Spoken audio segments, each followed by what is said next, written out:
Saya Yusuf Mansur tuh ketika mengetahui ini prinsip entrepreneur dah, pancangin tiang dulu, kibarin bendera. Saya begitu tuh orangnya, pancang tiang dulu, cader, kibarin bendera. Kalau ada yang ikut, you are follower, not me. Ente yang follower, bukan saya.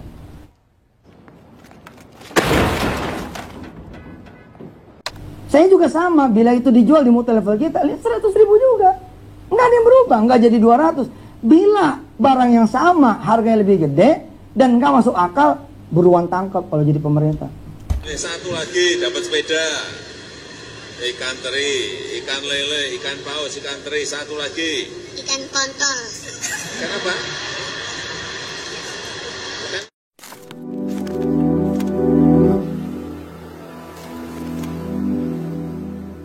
Assalamualaikum warahmatullahi wabarakatuh. Welcome back to my channel. Kali ini kita balik ke Python lagi ya.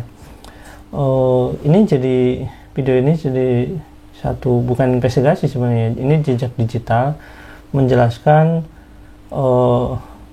Yusuf Mansur itu sebenarnya punya tujuan ya untuk bisnis ini, terutama tentang masalah bagaimana merekrut anggota ini dan mengumpulkan setiap transaksi keuangan tersebut yang katanya nanti di cashbacknya dikembalikan lagi ke masyarakat. Nah, cuma di sini dia terinspirasi dari jenis-jenis kegiatan perbankan. Oke, kita langsung ke videonya aja biar kita lebih enak ya. Dan nanti saya akan biasa reaction. Kita nggak ngamatin gitu loh. Saya ngamatin tuh. BRI bilang, Mas Mukhlis, tingkatkan saldo itu 1-2 tahun yang lalu. Hadiahnya puting beliung. Keluar kemudian Land Rover, Roma, segala macam.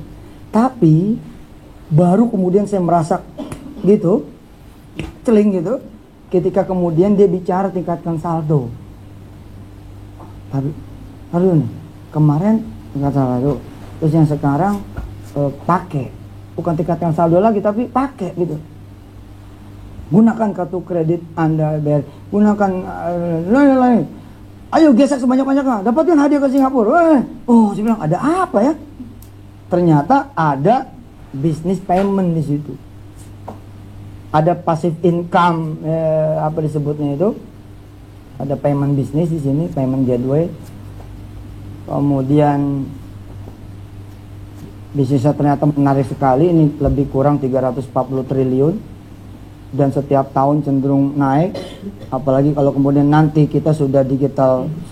Ya, jadi emang inspirasi Yusuf Mansur itu di sini ada payment gateway ya. Payment gateway itu ya transaksi digital melalui ya transaksi elektronik sebenarnya di sana. Nah, di sana Yusuf Mansur itu terinspirasi dengan adanya yang kecil-kecil itu menjadi banyak ketika penggunanya banyak, terutama seperti itu sebenarnya. Nah, inspirasi ini membawa Yusuf Mansur kepada aplikasi Python, kepada yang kita tahu bahwasanya dia membawa ke e-money, e-money-nya Yusuf Mansur ya. Namanya ya kalian bisa cek sendiri lah, saya nggak mau menyebutkan. Dan ya udah, nanti kita lanjut lagi ya. Society tidak ada lagi uang cash, semuanya udah on phone. Wah, ini on mobile, wah gila.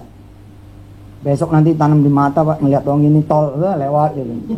Udah mulai Pak, udah mulai ditanam di urat ini kita, di jidat ya, tuh mulai. Iya. Loh, ada orang punya 1 juta, ya, terus dia beli pulsa 100.000.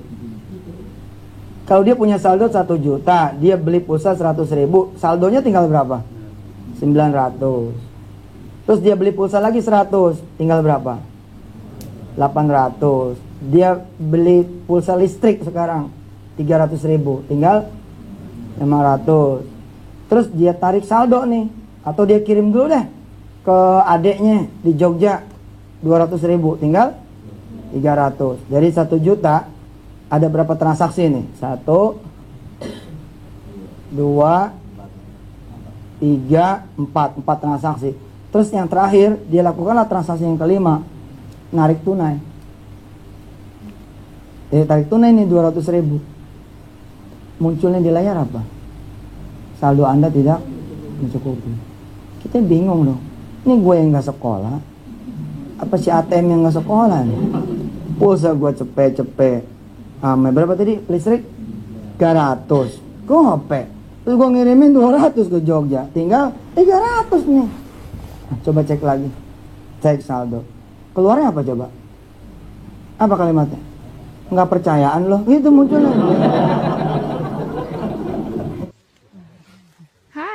Oke. Dibilangin udah nggak cukup.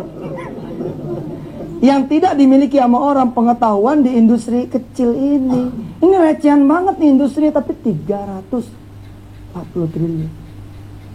Makanya semua bank berlomba-lomba masuk ke digital, berusaha 24 jam satu hari pelayanan. Saya Yusuf Mansur tuh ketika mengetahui ini, prinsip entrepreneur dah, pancangin tiang dulu, kibarin bendera. Saya begitu tuh orangnya, pancang tiang dulu, cader, kibarin bendera. Kalau ada yang ikut, you are follower, not me. Ente yang follower, bukan saya.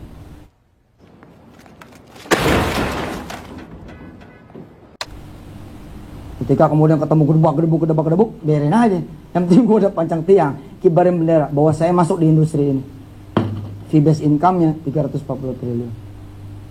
Begitu dicek sama dia, nyata tinggal 273, 275, 276 atau 280-an, tergantung berapa yang ditetapkan sebagai biaya administrasi.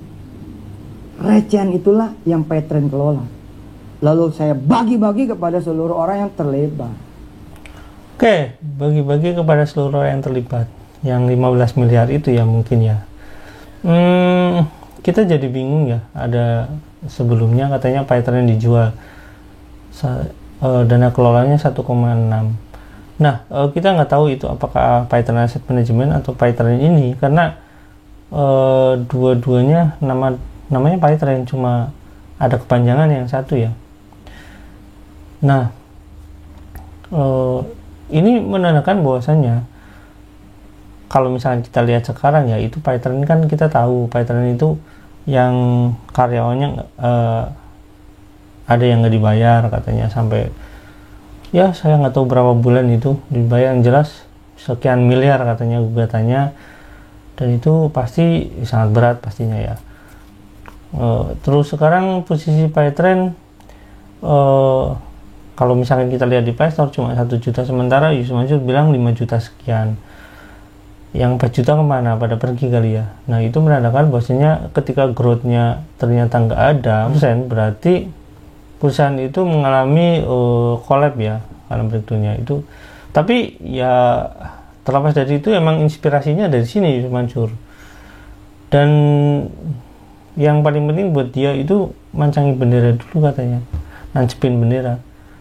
Tapi oke lah, kita kan sedang mencari jejak digitalnya. Sebenarnya niat Yusuf Mansur itu dari awal seperti apa. Lanjut. Nggak ada yang berubah loh, bayar listrik tetap segitu, nggak ada yang berubah. Lalu ente 500 ribu, nggak ada yang berubah. Saya nggak nambahin jadi 1 juta, lalu saya bagiin yang gopenya itu jadi money game. Multi level sejati itu nggak ada berubah. Buku saya di Gramedia, di Gram Mansur, besok kita akuisisi insya Allah. Insya Allah lah, ngomong aja dulu. Barca kita beli jadi berkat nanti.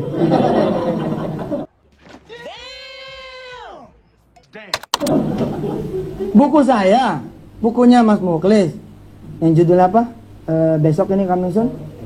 Execution misalkan dijual 100 ribu di Gramedia. Saya juga sama, bila itu dijual di multi level kita, lihat 100 ribu juga. Nggak ada yang berubah, nggak jadi 200. Bila barang yang sama, harganya lebih gede, dan nggak masuk akal, buruan tangkap kalau jadi pemerintah. Satu lagi dapat sepeda. Ikan teri, ikan lele, ikan paus, ikan teri, satu lagi. Ikan kontol. Kenapa? Nah, menurut informasi ya, harganya Paytrend ini ya lebih mahal daripada yang biasanya, daripada yang kita beli di, misalkan di Bukalapak kan ada ya. Kalau misalkan malah beli di counter-counter katanya lebih murah, atau misalkan kita langsung pakai mobile banking kita atau internet banking kita lebih murah katanya kalau misalkan bayar sesuatu. Kalau misalkan kita beli pulsa kan cuma 1.500, kalau yang 100.000 ya selisihnya. Dan Di Paytrend katanya harganya lebih mahal. Di counter dulu lebih murah sih, 97 ribuan. Kalau sekarang saya nggak tahu karena saya nggak pernah beli di counter lagi. Karena saya udah lama sekali menggunakan mobile banking ya, walaupun lebih mahal dikit tapi kan lebih praktis, nggak perlu berangkat ya. Nah, yang jadi masalah di Paytrend katanya lebih mahal. Tapi di sini katanya jualnya sama. Tapi is okay, itu nggak masalah karena kan namanya bisnis ya. Cuma itu yang digembar-gemborkan yang menjadikan katanya masyarakat ini jadi males pakai Paytrend, katanya lebih mahal. Ngapain lebih mahal? Ada biaya lagi. Tapi is okay, tapi kita lanjut dulu ya. Itu mana aja. Tangkap duluan aja. Langsung aja tanya, lu mau. Nah, oke, untuk yang tangkap aja. Harusnya kan ya ini tangkap nih. Sebenarnya kasus kasus Paytrend ini sebenarnya udah ada. Paytrend ini udah pernah diberhentikan oleh BI karena berhubungan dengan ya ada yang bermasalah dengan investasinya ya, karena yang menghentikan juga Satgas Waspada Investasi. Nah, di sini dia yang jadi masalahnya. Saya nggak tahu yang belah mananya, tapi yang jelas seperti itulah. Oke, kita lanjut ya, Pak. Oke, kita lanjut ya. Kayak berapa? Mau ngumpulin duit di angka berapa? Langsung begitu aja udah. Karena kalau mau level asli, negosiasi dengan Gramedianya itulah, dengan Wali Songo itulah, itu yang kemudian jadi PO. Dan kita udah punya peraturan standar di Aplik, hanya 40% maksimum. Lebih dari 40% di ilegal. Legal tuh. Oh my god! Wow! Oke, lebih dari 40% itu ilegal. Nah, yang jadi masalah gini guys, ada informasi yang terbaru yang dari Pak Darso itu kan, yang 3.500.000 itu booking seat untuk umroh itu ternyata nggak masuk ke apa ya nggak masuk ke pihak yang diajak kerjasama, pihak ketiga yang diajak kerjasama oleh Paytrend itu, yang maksudnya yang melakukan sistem program umrohnya ya. Ternyata yang 3 juta masih di Paytrend.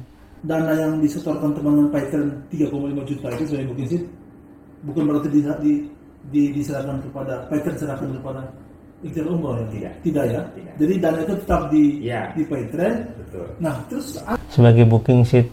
Yang jadi aneh, ngapain juga booking seat di Paytrend 3.500.000 kalau kita bisa langsung ke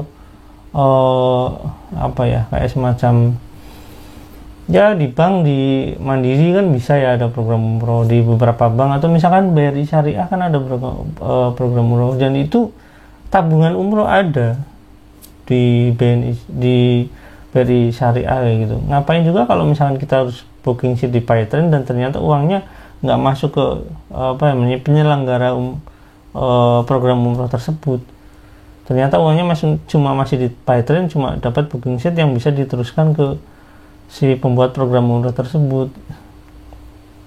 Entitasnya berbeda gitu, dan uangnya di Paytrend, cuma dikasih nih yang mau ikut, ini kasih referensi yang mau ikut nih, dan mereka harus menyicil lagi dari awal. Itu kan aneh ya sebenarnya ya.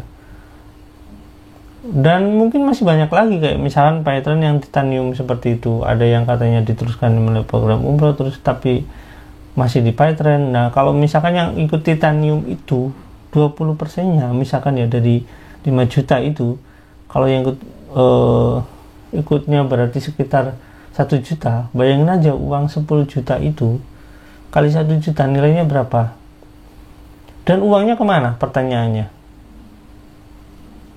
Itu kan jadi pertanyaan aneh. Berapa triliun kayak Mansur dapat uang ini, dan uangnya kemana?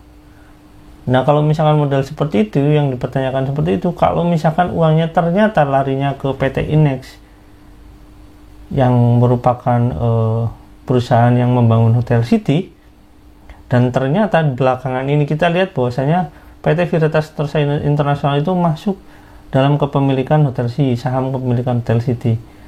Nah, itu jadi pertanyaan kan, yang itu juga diumumkan sama karyawannya. Itu lucu sekali, bukan lucu ya, itu bisa jadi pencucian uang guys ya. Kalian bisa Ya tuntut itu sebenarnya. Kalau misalkan Anda sebagai anggota Phytren Titanium, Anda wajib mempertanyakan itu sebenarnya. Oke, kita lanjut ya. Lihat multi-level, kalau yang sudah lewat dari 40%, dia masih ilegal. Kan ada itu yang bisa 90%, kayak A, B, C, dan D lah. Yang cenderung banyak mesin duitnya tuh, nah itu jangan percaya sih. Karena Anda akan jadi bagian dari masalah, bukan dari solusi.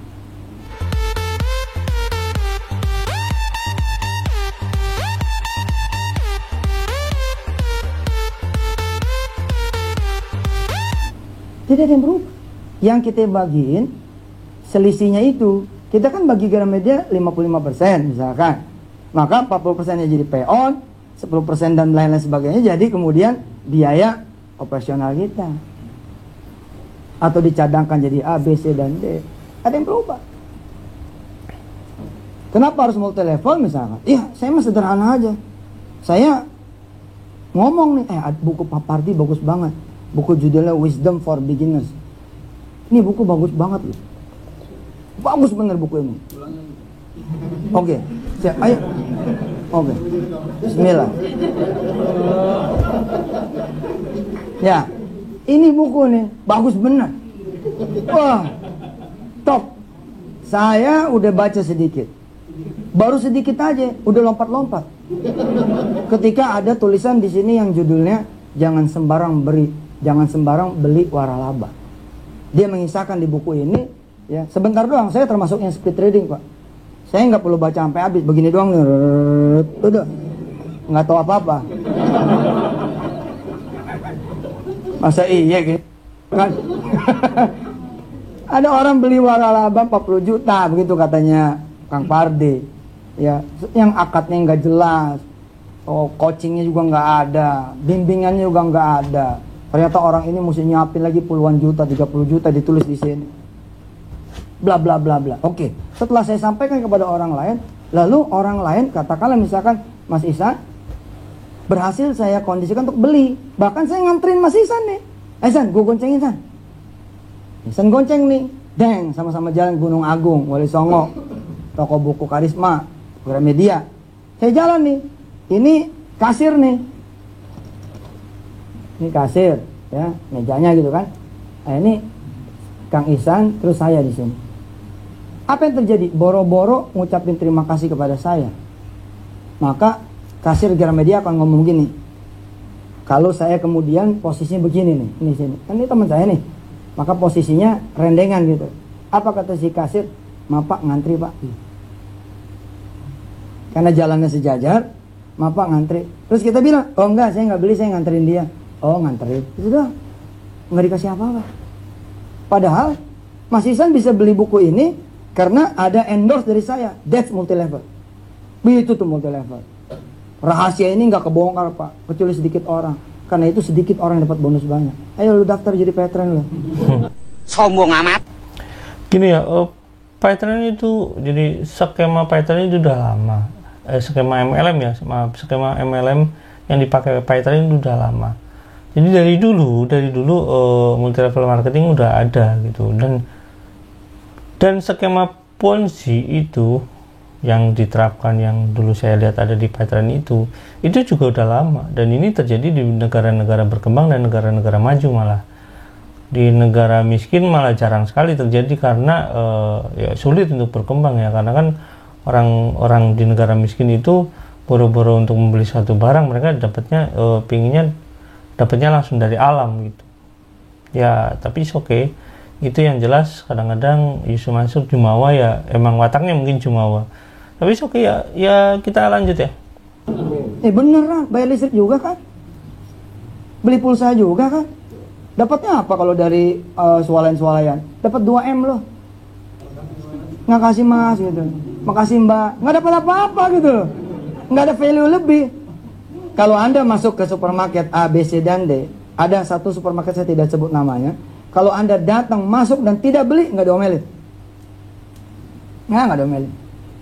Tapi kalau Anda masuk dan belanja, lalu si kasir tidak menawarkan, mau sekalian beli pulsa Mbak, dia tidak mengatakan itu SP1. SP1, bayangin betapa besarnya bisnis ginian. Bila pohon Anda di bawahnya itu ribuan, kebayang Pak. Berapa tuh kalau 10 rupiah atau 25 rupiah per transaksi? Oke, jadi ya kita di sini makin menguatkan bahwasanya ini video lama ya, menguatkan bahwasanya itu memang bisnis multi level marketing yang menggunakan skema semacam skema Ponzi, karena di sana ada pohonnya. Kalau misalkan ada skema pohon kayak gitu, itu ya skemanya Ponzi, tapi ya sebenarnya banyak yang menentang. Nanti untuk besoknya lagi saya akan melihatkan bahwasanya banyak ustadz yang dari dulu menentang juga sebenarnya. Oke, tapi kita lanjut dulu ya. Kali seumur hidup. Wah, subhanallah. Makanya saya bilang, MW geser sekarang. Petren ini. Eranya ini. Nanti potong ya, jangan sebut nama produk. Kita kembali, hasil pengamatan. Ada apa nih? Kok yang sekarang gunakan, bukan tingkatkan saldo, gunakan. Emang ada apa? Ternyata hitungannya per transaksi. Per transaksi hitungannya. Per amal perbuatan. Makin kecil, makin hebat. Contoh, kalau di Petren, Anda beli 100.000 pulsa, jangan langsung 100.000. Jadikanlah 10 kali. Oke, seperti itulah ya teman-teman ya. Jadi pada prinsipnya pada saat itu mungkin dia masih bingung yang namanya e-money. Dia cuma tahu payment gateway dan ya semacam seperti itu cara pola kerja yang ingin Yusuf Mansur itu. Semakin banyak yang daftar, semakin banyak transaksi, ya semakin dia dapat uang. Dan yang jelas yang jadi masalah di sini adalah skema Paytrennya itu ketika dia menggunakan payment yang dia rencananya itu mau membuat e-money itu ternyata dikelola dengan sistem Ponzi itu yang sesuai dengan omongan dia ya. Nah itu menjadi jejak digital bahwasanya Yusuf Mansur sendiri menjelaskan bahwasanya di beberapa video jejak digital kan dia menggunakan skema Ponzi, dan itu sebenarnya itu kalau misalkan kita fair ya, kalau misalkan kita fair itu skema Ponzi ini kan nggak berbeda jauh dengan apa yang misalkan dilakukan oleh beberapa ya tindak kejahatan pencucian uang semacam itu. Ini sebenarnya Yusuf Mansur harusnya dari dulu diproses ya, tapi saya nggak tahu kenapa, apa karena berlatar belakang ya kan dia kan ini lagi promosi uang ya, promosi apa suatu kegiatan ya, mungkin dia lagi seminar atau misalkan dia sedang workshop, tapi dia pakai peci, pakai jas itu seolah-olah dia menjelaskan bahwasanya dia ini ustadz gitu ya. Flexing atas nama agama itu memang kalau menurut beberapa orang itu adalah gendam yang paling halus katanya. Oke, demikian ya teman-teman. Jangan lupa like, subscribe, dan komen. Jangan lupa juga share. Saya nggak terlalu excited dengan video ini karena emang ya sederhana sekali sebenarnya cara ngomongnya. Oke. Sampai di sini ya. Wassalamualaikum warahmatullahi wabarakatuh.